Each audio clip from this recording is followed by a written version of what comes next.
No news only views. दोस्तों, हमारे साथ आज हैं नगर कांग्रेस के पूर्व अध्यक्ष और कांग्रेस के वरिष्ठ नेता दिनेश यादव जी। हम आपका स्वागत करते हैं। आपका भी बहुत बहुत स्वागत। दिनेश भाई, अभी राहुल गांधी आए भोपाल में और उन्होंने संगठन सृजन एक नई शुरुआत की है कार्यकर्ताओं को संगठित करने के लिए। एक बड़ा अच्छा मुद्दा आया, लंगड़े घोड़े, बारात के घोड़े और रेस के घोड़े। तो कांग्रेस में इस तरह की जो स्थितियां आई हैं, इसको लेके आप भी गए थे सम्मेलन में, क्या महसूस हुआ? कल मैंने जो राहुल गांधी जी को सुनते तो हम लोग हमेशा हमारे नेता हैं, पर हमने उनके अंदर एक ऐसी चिंता भी देखी जो हम लोग नीचे तबके में अब खुद करते रहते हैं। मतलब जो हम आपस में चर्चा करते हैं और जैसा हम आशा करते हैं संगठन से, वो उनके भाषणों में पूरा एक निचोड़ था। वो हमें ये बता रहे थे, एहसास करा रहे थे कि जो आप चीज़ जानते हो या आपके साथ हो रही है या जो होना चाहिए नहीं हो पा रही है, वो उस विषय में मैं पूर्णतः तरीके से वाकिफ हूँ और मैं समझ पा रहा हूँ। और कहते हैं ना कि कई बार जब हम तपते तपते सोना बन जाते हैं, वैसे राहुल जी का कल मैंने हाव भाव, सोच विचार, उनके बोलने में सारी चीज़ों को मैंने समावेश में देखा हुआ है।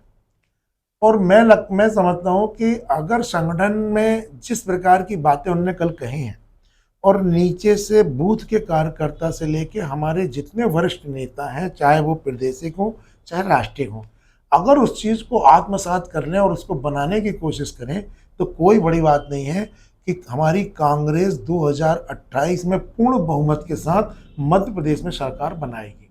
और इसके लिए भी जो हमें बाद में पार्टी के सूत्रों से पता चला कि ये जो संगठन सृजन की हम बात कर रहे हैं, ये हमारे सबसे पहले प्राथमिकता उन प्रदेशों में है जहाँ पर हमारा डायरेक्ट भारतीय जनता पार्टी से सामना है, जहाँ पर ना तो कोई तीसरा दल है ना कोई चौथा दल है। ये तो वहाँ पे है। सृजन में हमारे में कुछ बदलाव हमने उसमें कल देखने और सुनने को मिला। क्या था? अभी तक हम 40-45 साल 50 साल पुराने ढर्रे से चले आ रहे थे। उस समय हमारी होती थी सरकारें होती थी। हमारा विरोधी दल बहुत इतना संपन्न सक्षम नहीं था, उसका प्रभाव नहीं था, तो लोग हमें वोट करते थे और ये बात आती थी कि हम अपने आप वोट मिलती थी और हम चुनाव जीत जाते थे। तो पार्टी भी ये सोचती थी कि हम अच्छा काम कर रहे हैं, संगठन भी सोचता था और जीतने वाला नेता भी सोचता था कि हमारे अच्छे काम के कारण या अच्छे हमारे उसके कारण हमें वोट मिल गई, चुनाव जीत गए। पर धीरे धीरे बात खत्म हो गई। अब बदलाव तो होना था। अब बदलाव होना तो कहीं ना कहीं से तो उसकी शुरुआत होगी गंगा भैया। और जो शुरुआत जो हो रही की जा रही है, वो संगठन के ढांचे को सृजन के नाम पे किया जा रहा है। अब पहले हमारे जो संगठन का ढांचा होता था उसको हमने चेंज भी कर रहे हैं। पहले हमारा बूथ होता था, बूथ के बाद ब्लॉक, ब्लॉक के बाद ये सारी चीज़, फिर बीच में हमने इसको और छोटा करके काम करने के लिए मंडलम और सेक्टर में भी बांटा था कि ताकि हमारा जो संगठन बने वो और करीब पहुँचे। बूथ कमेटियाँ विशेष होती थी, पर धीरे धीरे लोग बड़े नेता बन गए या बड़े प्रभावशाली बन गए। दिनेश भाई, बहुत अच्छी बात आपने कही कि बूथ से मजबूत होंगे। क्या है, कांग्रेस की स्थितियां लगातार 30-35 साल कई चुनाव हमने भी देखे। नगर से जो नाम टिकट में जाते हैं विधानसभा में, उन नामों की जगह दूसरे नाम, जिनको कि हम पैराशूट प्रत्याशी बोलते हैं, वो आ जाते हैं। इसी चीज जो विषय आपने बोला है, इसी के सुधार के लिए राहुल गांधी जी ने कल बोला, अब तो हमारा अध्यक्ष भी किसी व्यक्ति का नहीं बनेगा, कोई अप्रोचेबल व्यक्ति नहीं बनेगा। अध्यक्ष के लिए हमारे यहाँ तीन हमारे ऑब्जर्वर आ रहे हैं और वो उनके पास अलग अलग पॉइंट हैं कि वो 3 पूरे में यहाँ पर खुद एक बार नहीं, एक दिन ऐसा नहीं होगा कि सुबह आए, दिन भर कार्यकर्ताओं से मुलाकात की और शाम को चले गए। नहीं, उनकी ड्यूटी ही है कि वो हर व्यक्ति से मिले, सबसे, और एक राय सलाह लेके और अध्यक्ष को और अध्यक्ष को जो है जिला अध्यक्ष को बहुत पावर देने की काम चल रहा है। अब कल राहुल गांधी जी ने साफ कहा है कि चाहे नगरीय निकाय के चुनाव हो, चाहे लोकल चुनाव, चाहे विधानसभा, चाहे लोकसभा हो, अध्यक्ष की बड़ी भूमिका होगी। और जब अध्यक्ष की भूमिका होगी तो स्वाभाविक है कि अब निर्णय भोपाल और दिल्ली से नहीं होना है, और दिल्ली ने भोपाल दिल्ली से नहीं होना, जिस चीज़ से हम लोग परेशान हुआ करते थे कि भैया हम लोग की शिकायत होती थी कि नीचे कोई नहीं देखता, सब ऊपर ऊपर होता है। हमें ये भी शिकायत होती थी कि हमारा सिस्टम नीचे से नहीं ऊपर से बिगड़ा है, प्रोबाजी नीचे से नहीं ऊपर से चल रही है। ऐसे हम लोग अपने आपस में चर्चा करते थे, पर वही सब चीज़ों पे भ्राम लगाने की कोशिश की है। और यहाँ पर पहले बहुत अच्छे तरीके से अध्यक्ष को चुना सिलेक्ट किया जाएगा, और जब अध्यक्ष को इतना सिलेक्ट करके पावर दिया जाएगा तो ये उसकी जवाबदारी हो जाएगी कि हमें कौन व्यक्ति को लाना है कि चुनाव जितना चाहिए, वो उसकी प्रतिष्ठा खुद रहेगी। इसीलिए कि क्योंकि सिलेक्शन ही इसी आधार पर हो रहा है। अब जब जवाबदारी तय होगी तो जवाबदारी तय जब हो जाती है फिर व्यक्ति अपना पराया नहीं कर पाता, फिर व्यक्ति अपने पराये के साथ साथ ये भी नहीं करता था टिकट दे दिए बात खत्म, चुनाव जीते हारे, नहीं। सारी जवाबदारियां अब तय होने वाली हैं जो हमारे साथ नहीं थी। जवाबदारियां अगर तय होंगी तो ऑटोमेटिक हम और आप सब, आपने चर्चा कर रहे थे, राहुल जी ने भी कल बोला है घोड़े के उदाहरण देके, बिल्कुल सही बोला, गलत नहीं भाई। हमें वो घोड़े भी चाहिए जो रेस में दौड़ सकें। रेस का मतलब है मेहनत कर सकें संगठन के लिए। आप देख रहे होंगे इस समय भाजपा ने बहुत डर का माहौल पैदा किया है। अच्छे लोग भी, अच्छे ज्ञान रखने वाले लोग भी कोई प्रकार के बयान जारी नहीं कर पा रहे, इतने तक डरे हैं, मतलब बयान जारी भी नहीं कई बार हो पाते हैं। तो एक तो ये कि हम जो दौड़ सके, जो लड़ सके। एक बारात वाले घोड़े का मतलब ये है कि आप संगठन में काम करिए, संगठन को संचालित करिए। लंगड़े घोड़े का मतलब ये है कि अब जो लोगों की क्षमताएं या तो खत्म हो गई, या शारीरिक असुस्थता आ गई, या कोई बीमारी हो गई है, अब परंतु जबरदस्ती सीनियरिटी के नाम पर अब उनमें कुछ बेचारे नहीं, जैसे उदाहरण हम लोकल नाम नहीं लेना चाहते, ऐसे कई बार लोग बीमार हो जाते हैं, भले बड़े नेता रहे हैं, या शारीरिक क्षमताएं खत्म हो गई हैं, या पकड़ खत्म हो गई है, तो अब हम जबरदस्ती उसमें सीनियरिटी में, तो वो कहना कि भैया आप हो, कोई बात नहीं, आप लंगड़े घोड़े को कोई नहीं, आप रहो पार्टी के अंदर, रहो कहाँ रहो। उन्होंने उदाहरण दिया कि भाई आप खाइए पिए और काम करिए। ये 3 घोड़ों की तो प्रकार उनने बताया। हाँ, एक कुछ बागी घोड़े भी हैं जो संगठन में भी हैं, हाँ, और वो बगावत करने उन्होंने के, ये बात खुद बोली है।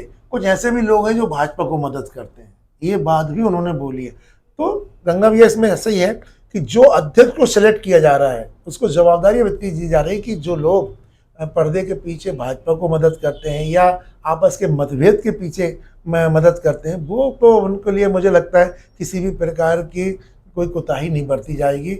या तो वो पार्टी के अंदर रहेंगे या पार्टी से बाहर रहेंगे।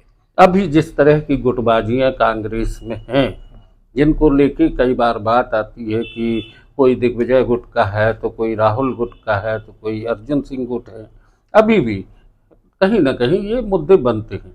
अगर ये स्थितियां समाप्त होती हैं तो क्या आपको लगता है कि आने वाले कितने समय के भीतर कांग्रेस एक मजबूत संगठनात्मक ढांचे के साथ खड़ी होगी? गुटबाजी का जन्म ही होता था ऊपर से। उन्होंने कल बोला है इस बात को कि माला पहना दिए, जिंदाबाद के लगा दिए, नारे लगा दिए।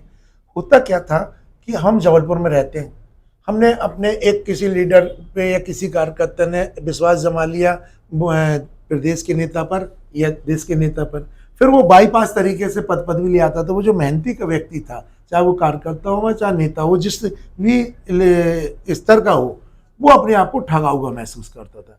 तो यहाँ से गुटबाजी चालू होती थी। अब इसी को समाप्त करने के लिए ये सारी जो चीज़ें हैं नए तरीके से सृजन किया जा रहा है।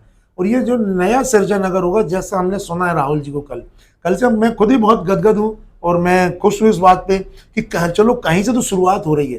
ठीक है, 100% हम सफल नहीं होंगे, अगर हम 90% 80% भी सफल हो गए तो आप देख लेना, आप उसके रिजल्ट अलग मिलेंगे। और मैं समझता हूँ हर कार्यकर्ता, कल इतनी तालियों की गूंज रही, वो जो लोग ग्रुपबाजी में भी फंसे रहते हैं वो भी ताली बजा के राहुल जी की बात का समर्थन कर रहे थे। इसका मतलब ये है कि कार्यकर्ता या हमारे पदाधिकारी या हम जैसे नेता भी अब इस बात से उभरना चाहते हैं। हम भी अगर मान लो कहीं ग्रुपबाजी में फंसे तो हम उभरना चाहते हैं। हमें भी कहीं अगर मन में देश भावना के कारण, राजनीतिक प्रतिद्वंदता के कारण हम अगर कांग्रेस को कहीं किसी प्रकार से नुकसान पहुंचा रहे तो हम उससे बचना चाहते हैं। मतलब ऐसा हर व्यक्ति के भावना और मन में बात आ चुकी है। दिनेश भाई, एक मुद्दा और आता है कि एक खबर बड़ी जोरों से चली थी कि विधानसभा में टिकटें बेची गई। 135 सीटों के लिए ये बात आई थी। तो ये जो टिकटों की खरीद फरोख्त होती है, इस मुद्दे पे भी क्या राहुल गांधी ने कुछ बात की? नहीं, उन्होंने अभी बात तो नहीं की है, पर मैं जितना समझ पाता हूँ कि इसमें पार्टी को बहुत बारीक नज़र रखना चाहिए। हालांकि ऐसे अभी कोई उदाहरण तो हमारे पास सामने ऐसे नहीं है कि मैं आपको दे पाऊँ कि कौन सी टिकट बेची गई या नहीं, पर ऐसा सुना जाता है कि उसका दूसरा स्वरूप होता है। उसके कारण कई बार ऐसा लगता है कि ये टिकट जो है दूसरे रास्ते से आई है, और अगर ऐसा है तो भी पार्टी के लिए बहुत नुकसान है। इस पर विशेष तरीके से गौर करना चाहिए हाईकमान को, और करना चाहिए। मैं तो इसमें बल्कि चाहूँगा, कुछ हमारे यहाँ पहले पूर्व में पर्यवेक्षक आए हुए थे, कुछ प्रभारी आए हुए थे आरोप के आदमी, और भी पहले, मतलब ये सिस्टम आज का नहीं है। चाहे वो संगठन के नहीं, चुनाव, हमने भी देखा है यहाँ पे जब टिकट का वो होता है सर्किट हाउस में, पर्यवेक्षक आते हैं, लाइन लगा के लोग अपने बायोडाटा ले लेके लाइन में रहते हैं, लेकिन वो जो धक्का मुक्की के बाद लोगों को ये भरोसा नहीं होता है कि टिकट उनको मिलेगी या नहीं मिलेगी, और भोपाल से या दिल्ली से प्रत्याशी थोप दिया जाता है। मैं आपके चैनल में बहुत खुले मन से एक बात कहना चाहता हूँ। मैं एक जवाबदार व्यक्ति हूँ। मैं कांग्रेस के जिला अध्यक्ष रह चुका हूँ। मैं लोकसभा चुनाव, महापौर का चुनाव लड़ चुका हूँ। मेरी एक जवाबदारी है कि पार्टी के ऐसी कोई बात बाहर नहीं जाना चाहिए कि जिससे ये लगे कि मैं पार्टी के खिलाफ हूँ। पर मैं पार्टी के सुधार के लिए बोलता हूँ कि जितने भी पर्यवेक्षक या प्रभारी आते हैं, हम इस बात का बहुत ध्यान रखेंगे, और ऊपर बल्कि हाईकमान तक ये बात का रखेंगे कि यदि किसी ने भी इस प्रकार की खरीद फरोख्त या व्यक्तिगत लाभ के कारण किसी को ओबलाइज किया, तो सबसे पहले वो दिनेश यादव होगा, जो खुलेआम पार्टी के अंदर बात करेगा।